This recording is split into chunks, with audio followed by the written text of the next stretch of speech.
President of South Africa, Ramaphosa, is one of the most hated presidents in the world currently.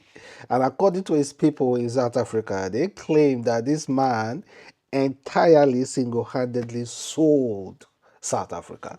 They claim he was a clown, he was a baby, and people even said he's no longer their president in South Africa.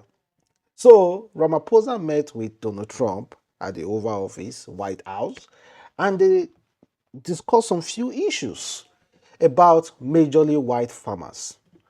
Although Ramaphosa started well, though, was very, very clear. I love the way he was kind of like plastering Donald Trump with praises and condolences and just be happy about the whole situation, happy to be there, always say, thank you, Mr. President.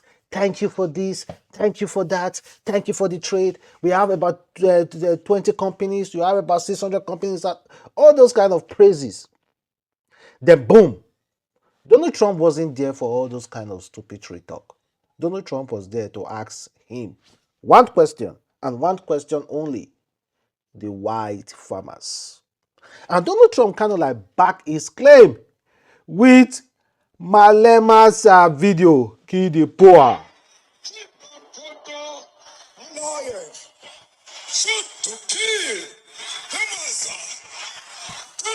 Poor. So Ramaphosa was just confused. In fact, he was sweating literally like, what am I going to say? How am I going to address this whole issue concerning this Malema question?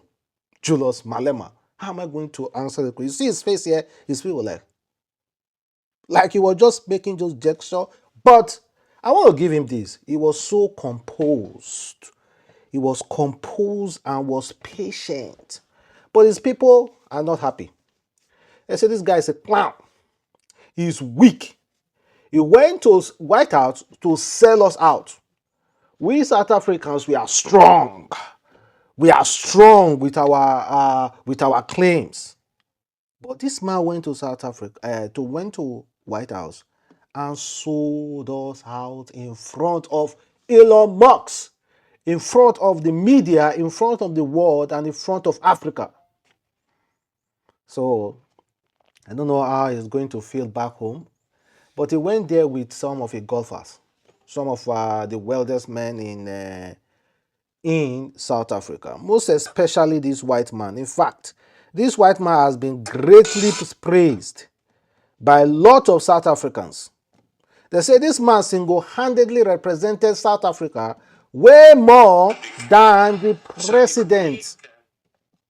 Way more than the president, because what this man said, he told Donald Trump straightforward, this is not an issue of white, and it's white. So I kind of like understand why Ramaphosa have to bring some white delegates along with him so that they can persuade Donald Trump, because Donald Trump is focused on white farmers. So black farmers, black delegates will not make the cut. Donald Trump will not sit and listen to black people talk about white people. So that is why I believe they brought this man. And this man, being a billionaire in South Africa, he has invested so much, and also is from South Africa. He has to say exactly what he felt. He said this is an issue of farmers, not specifically white and not black. And there are so many other mixed race in South Africa, Africans, and so many other Indians are even in South Africa. So too many other mixed race in South Africa. So not just white. Well, Donald Trump kind of like listened, but Donald Trump brought some receipt.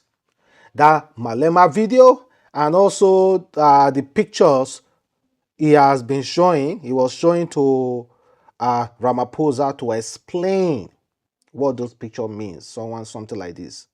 You see, there's two white women there badly beaten. Donald Trump wasn't having it. But then Donald Trump was calm. And if I may speak, guys, if I may say this remark, I want to believe Ramaphosa knew exactly who Donald Trump is. Ramaphosa knew Donald Trump is an egoist. He loves to be praised. Once you praise him, you pamper him, and see him as the best president, like you want to be there, Donald Trump will do exactly what you say. Donald Trump will play by your book. But when you come with power, with trying to talk back at Donald Trump will definitely eat back. So I believe Ramaphosa knew. Because when Ramaphosa started the whole talk, I think I should play the video, guys. When Ramaphosa started the whole talk, he talked about, it was just praising Donald Trump, praising Donald Trump. You remember on like what happened to Zelensky when he was in Oval Office. He had an argument with Donald Trump. Now Donald Trump is not working. The trade, all the agreement between Ukraine and Russia, Donald Trump kind of like look is siding with Russia, all because of this man here. He wasn't prepared to speak with Donald Trump, and he didn't even wear suit. He wore this normal clothes. And Donald Trump is the person like, come on, man, you cannot do that to me. I cannot invite you to the Oval Office and be like, and look at this man's face, Elon Musk. Elon Musk was so mad at Ramaphosa. Like, he was just staring at Ramaphosa like, I'm going to eat you here. I'm going to eat you. But he wasn't able to eat Ramaphosa though. And Ramaphosa never really focused on Elon Musk. He was just focused on trying to paint South Africa as a very nice country to Donald Trump. And meanwhile, even if you, let's check, like I said, I want to play from a very, like this, from this place. So, to start engaging, and we hope that we will be able to fuel that engagement during our talks. And we also want to discuss issues that have to do with how we promote further investments in both countries. We've got about 22 companies from South Africa that have invested in the US. That's creating a number of jobs. And similarly, you've got almost 600 companies that have invested in South Africa, and some of them have been in South Africa for more than 100 years. That's true. So our links are really long-lasting, and we would like to recalibrate those relations between our two countries and discuss a whole range of issues, geopolitical, the work that you're doing to bring peace around the world, in Ukraine and in the Middle East. So we value that, and we are also a great contributor to peace processes that are going on around the world. And of course, we want to discuss how we can support each other. You are a much bigger economy than we are. We're just a tiny economy, but we rely on each other on a number of issues. We've got critical minerals that you want to fuel the growth of your own economy and reindustrialize. So we have that on offer, including rare earth.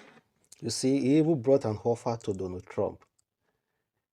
And he praised Donald Trump, widening his head a little bit by saying, you have much more bigger economy. We are just tiny on economy. Sometimes now it's not about showing power or those kind of stuff. In order to get what you want, you have to be loyal. I learned one or two things from Ramaphosa, from this whole meeting. Honestly, I learned one or few things from him. Do not just imagine Malema as delegate to Donald Trump. It's going to be fire for fire. So I understand why he has to act the way he acted. Honestly speaking, I understand. I clearly understand, guys. I clearly understand. Now, I don't know what the relationship will be, but I'm very much sure Donald Trump will take it really, really, really easy with Ramaphosa and South Africa. He's not going to create any sanction on South Africa, I believe, because of the praises, and they are still going to do more trade. According to Julius Malema, he said, a group of old men meeting in Washington to gossip about me. No significant amount of intelligent evidence has been produced about white genocide. We will not agree to compromise our political principles on land exploration without compensation for political expedite. That's coming from Julius Malema. You know, the number one person that is bringing this thing forward is none other than Elon Musk. And it's so crazy why they are only focusing on white farmers. You understand? White farmers. No, it's painful, but then again, it just shows that there will always be difference. There will always be different. Elon Musk is focused on white farmers. Elon Musk is where Donald Trump is focused on white alone. There are other black farmers apparently, allegedly, and with fact, have also faced the same punishment. Even more black farmers face the same punishment as these white people. We have some videos, disturbing video from South Africa, where white people maltreat black people. So it's an intertwined issue. But obviously, they are focusing on the white farmers. Okay. So Elon Musk, it was the one that pushed Donald Trump to be giving asylum to white people in South Africa. He is like a messiah to white people in South Africa. And according to say breaking news, close to 70,000 Africans are interested in U.S. asylum, and I bet you they are going to pick by color. If you are black and you want to seek asylum there, honestly, you are not going to get it. They are just going to pick from your color. Okay, you are white or you come. You are white or you come. Okay, guys, let me know exactly how you feel. Why are people still mad at this guy, calling him a jerk, calling me all sorts of names? So I don't know, guys. So, well, we are still going to be watching the progress of South Africans, but let us not be carried away. South Africa have issues with foreigners, most especially us Nigerians. So it's not as if I'm wholeheartedly kind of like laughing about the also. No, no, no, no. They have issues with foreigners. South Africa have serious issues with foreigners all around, not just white.